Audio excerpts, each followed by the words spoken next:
Hi, this is Kat again. I am recording my third video. In this video I intend to discuss the contributing factors of anorexia. Before seeing this video, I suggest you watch the first two to help you catch up to where I'm at. I just want to discuss now what contributes to someone having an eating disorder. There is no specific known cause for anorexia or bulimia, but there are factors which, when put together, can definitely contribute to the development of an eating disorder. There isn't just one reason that someone develops anorexia or bulimia. In fact, it's a highly complex disease that has a great number of contributing factors. Anorexia is a lot like a tornado. First, the conditions have to be right, and then second, something has to trigger it. So I've compiled a list of some of the contributing factors that put someone at risk for developing an eating disorder. Number one, and this is a big one, are children who grow up with parents with substance abuse problems. It's been shown that people who grow up in alcoholic or drug-addicted families tend to lean more towards an eating disorder. And I think this is because an eating disorder is not just a mental illness, but also an addiction. Geographical concerns have to do with eating disorders too. If you live in North America, that alone doubles your chances for developing anorexia or bulimia.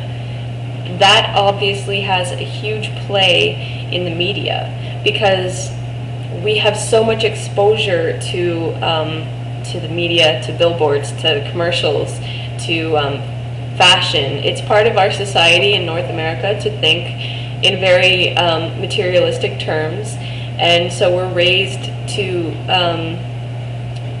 think a certain way, and therefore that societal thinking doubles our chances, specifically women. If someone has experienced sexual abuse or rape, that definitely can trigger an eating disorder.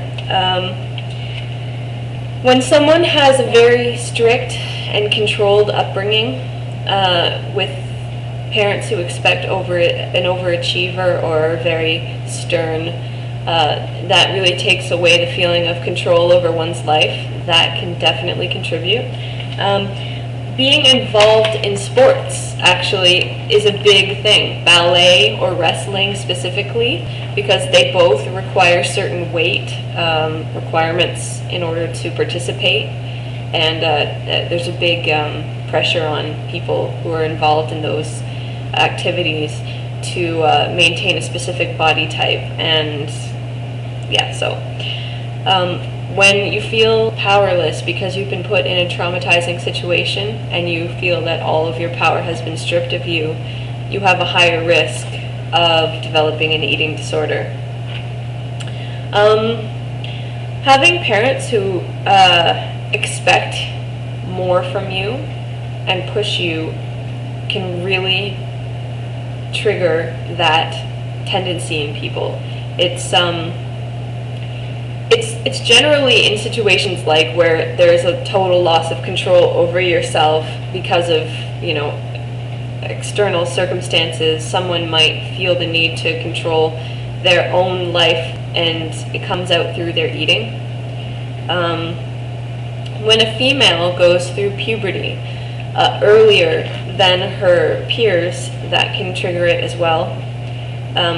People who have obsessive compulsive disorder have more of a tendency and a high risk to develop anorexia or bulimia. And people who have substance abuse problems, they say that 72% of women under 30 who struggle with an alcoholism problem or drug addiction will also struggle with an eating disorder, and that's a staggering statistic. And of course, the biggest problem involved, to me, or at least in my opinion, is the media. The media is a big contributing factor. But as far as the media goes, I'm going to make a completely separate video because I think that's going to take up a little bit more time. So I don't know if you're struggling with an eating disorder and if you've been through any of the things I've listed, and then now you can take some comfort in knowing that it's not your fault.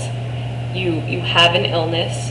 It's an illness and an addiction, and the reason you have it will always remain unknown, but at least if you've been through any of these things, you can kind of pinpoint certain, circumstances in your life that may have triggered you to develop a problem.